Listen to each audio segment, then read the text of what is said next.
feeling is very bad because Africa Race lost a good friend of us. As you know, maybe Armindo Carreras Neves. Please, we want to stay 1 minute just to think about this competitor. Thank you.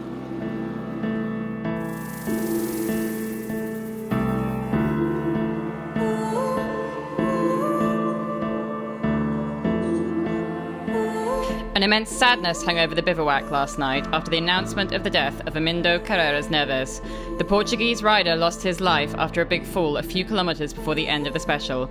An experienced rider, Armindo Carreras Neves, was participating in the Africa Eco Race for the first time. He was 52 years old. It is thus with a heavy heart and profound sadness that the competitors take the start line this morning for the fourth long special of 465 kilometres from Tagonite and Assa. Leaving straight from the bivouac, they start on typical stony tracks until the Erg of Chagaga. They then reach the dunes before returning to fast tracks and somewhat stony ground. So that's the programme for today.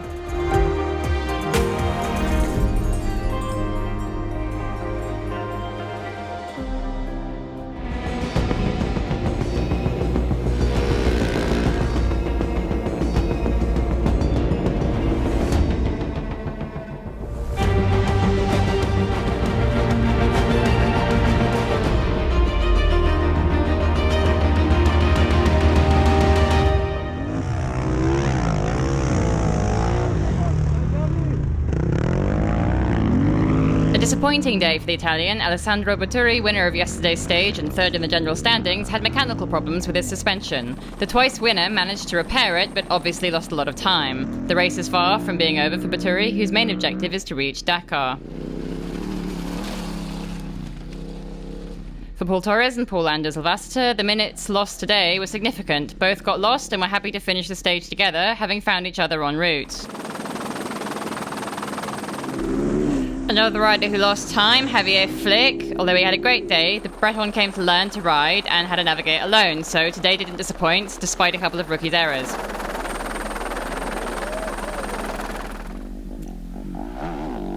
No, en fait, j'ai mal I rentré entered the incorrect bearing for my GPS last night, so didn't start correctly. I left 10 minutes after the normal time. It's about 10 minutes of penalties. 10 minutes après mon heure, donc c'est comme si c'était 10 minutes de pénalité, quoi. On the track, I didn't make any mistakes.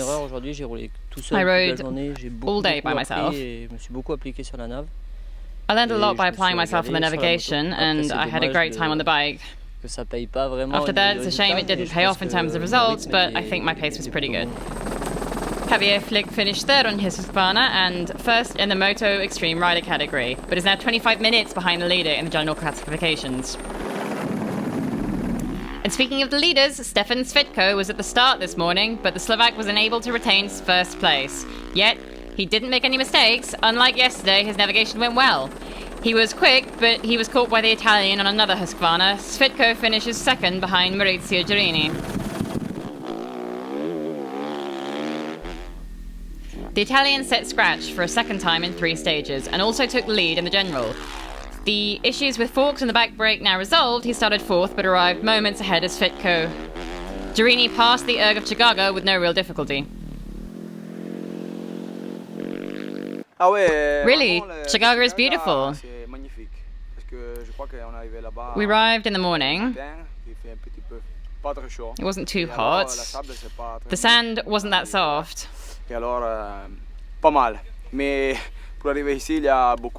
Getting here, there were a lot of very fast tracks, a lot of stones. It was hot, but everything was okay. Let's review the results of the third stage. Victory for Girini coming in before Svitko. Javier Flick is the first rider in the Motul Extreme Riders and third overall. Paul Torres fourth, Alvaster fifth. In the general classifications, there is a change with Girini on top of the podium. The Italian is 2 minutes 43 ahead of Svitko. Javier Flick is the first rider in the Motul Extreme Riders. He gained a place and is third before Ulvesita.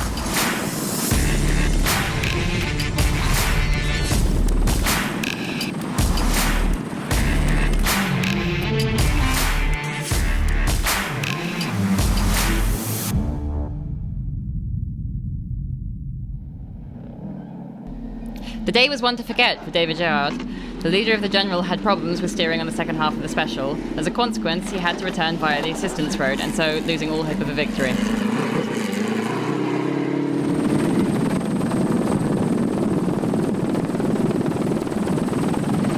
We've not seen so much of him since the start, but he's still the leader of the truck category. Thomas Tomczyk drives alone in his Tatra and has remained in the top 10 since the start of the event. Today he finishes 6th in the special stage. This puts him 6th in general standing, as well as he's gained 2 places.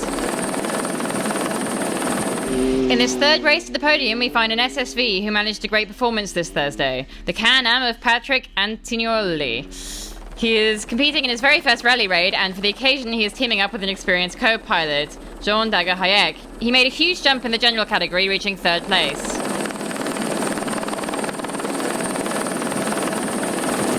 He's gained a lot in the general, 7 places more. Dutchman Rudy Volbrecht. He distinguished himself on the first day by finishing 3rd, but yesterday was more complex and he was 15th.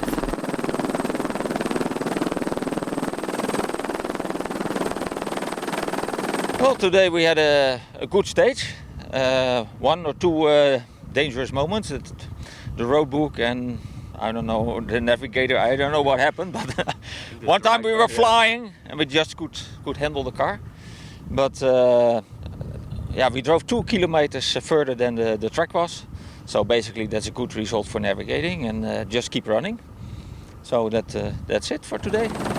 And the winner of the day, Philippe Gosselin, he found it very, very hard. With Christophe Crespo, the pair encountered several problems. They got stuck on a sand dune, a puncture, tyre inflation issues, and yet they set scratch.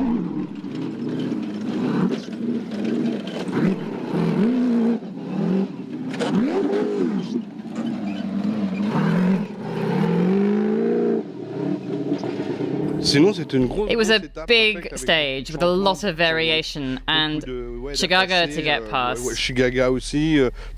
was a big, big stage. We couldn't see the end of it by the final section. The classification of the third stage is as follows. Victory for Gosselin in 5 hours, 49 minutes and 30 seconds, with 1 hour 9 ahead of the SSV of Dutchman Rudy Volbrecht. A nice third for Dagger-Hayek and Antignoli. First truck, that of Tomczyk, who is 6th. In the general, we see some change, with Philippe Gosselin leading. He's ahead of the SSV of Loic Freiburg. Jean Dagger-Hayek gained 2 places to become 3rd. Tomczyk and his Tatra are 6th.